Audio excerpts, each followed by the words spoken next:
आज मैं एक बहुत ही इम्पोर्टेंट बात करना चाहता हूँ। पिछले कुछ समय से न्यूज़ में लगातार एक चर्चा चल रही है कि जो सत्ता पक्ष है वो बेईमानी से सत्ता में रहने की कोशिश कर रही है या सत्ता में आ रही है। वोट चोरी के आरोप, ईवीएम हैकिंग के आरोप ये लगातार लग रहे हैं।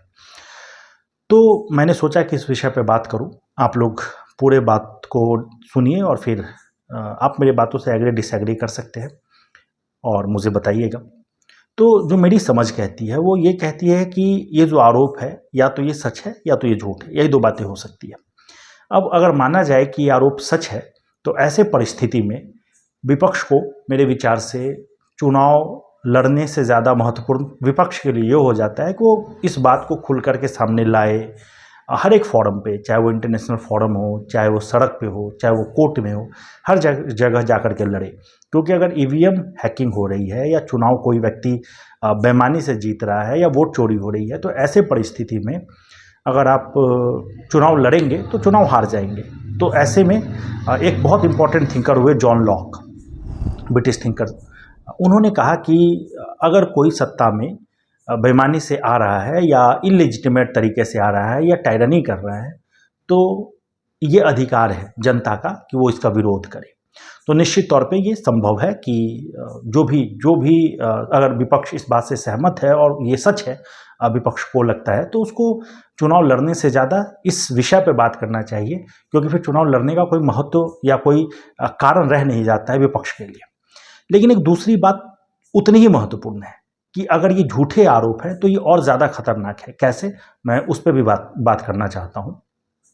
मान लीजिए कि 100 लोग हैं जो सत्ता पक्ष को वोट कर रहे हैं, या 100 लोग मत कहिए, अगर देश की बात करें, भारत की बात करें तो हम एक बहुत बड़ी हमारे देश में एक बहुत बड़ी संख्या है। जनसंख्या के हिसाब से हम दुनिया के सबसे बड़े देश हैं। तो ऐसे में जो लोग सत्ता पक्ष को वोट करेगा उसकी संख्या भी बहुत ज़्यादा होगी, जो लोग विपक्ष को वोट करेगा उसकी भी संख्या बहुत ज़्यादा होगी। अब मान लीजिए कि 100 लोग सत्ता पक्ष को वोट कर रहे हैं और 50 लोग विपक्ष को वोट कर रहे हैं, और ऐसे में विपक्ष ये आरोप लगाता रहेगा कि ईवीएम हैकिंग हुई है या बेईमानी हुई है या वोट चोरी हुई है, तब भी एक्चुअल वोटर्स जो है वो तो ज़्यादा सत्ता पक्ष को ही वोट कर रहे होंगे। तो ऐसे में वापस से वही रिजल्ट आएगा और उसका परिणाम क्या होगा कि एक एनार्की होगी। ऐसा क्यों होगा? क्योंकि जैसा मैंने कहा कि हम एक बहुत बड़ी संख्या है, देश में बहुत बड़ी संख्या हमारे देश में जनसंख्या, तो किसी भी पक्ष में बहुत सारे लोग हैं, करोड़ों लोग विपक्ष को भी वोट कर रहे होंगे। और एक कॉन्सेप्ट होता है इको चैम्बर डेवलपमेंट्स का।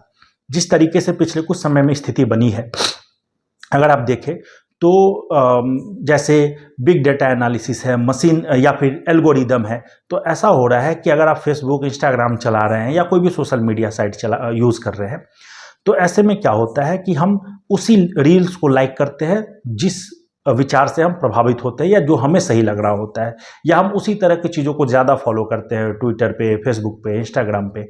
और इस सब का परिणाम ये होता है कि हमारे आसपास एक इको चैम्बर डेवलप होने लगता है। दूसरी तरफ अगर बात की जाए तो जो हम लोग हैं, हम लोग निजी जीवन में भी जो हमारे विचार से सहमत नहीं होते, हम उनसे एक दूरी बना लेते हैं या उस तरह के विचार उनसे नहीं करते, और इसका परिणाम ये होता है कि हम अपने ही एक लाला लैंड में जीने लगते हैं और हमें ये लगने लगता है कि जो हम सोच रहे हैं वही सच्चाई है। और उसका परिणाम ये होता है कि हम रियल जो आइडिया है उससे दूर हो जाते हैं। और ऐसे में अगर ऐसा होगा तो विपक्ष के लोगों को भी ऐसा लगने लगेगा है कि सब लोग तो विपक्ष को ही वोट कर रहे हैं, फिर सत्ता पक्ष सत्ता में कैसे आ जा रहा है। और ऐसी परिस्थिति एक बहुत खतरनाक स्थिति को बना सकती है, जिसको हम कहते हैं सिविल वॉर या एनार्की।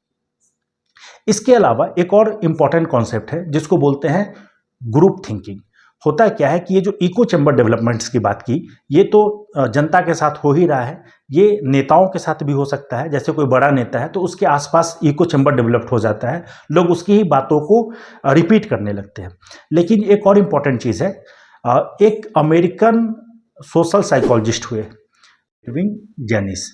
तो इरविंग जेनिस ने एक कॉन्सेप्ट दिया ग्रुप थिंकिंग का। ग्रुप थिंकिंग का मतलब ये है कि किसी ग्रुप में कोई लीडर है और वो कुछ सोच रहा है या वो कुछ समझ रहा है या वो उसकी कुछ समझ है, तो बाकी के सारे लोग उसके सामने जी हजूरी करने लगते हैं या उसकी बातों से एग्री करने लगते हैं। इसका परिणाम ये होता है कि ग्रुप थिंकिंग रैशनल डिसीजन नहीं कर पाता, बल्कि नेता की बात को ही आगे बढ़ाता रह जाता है।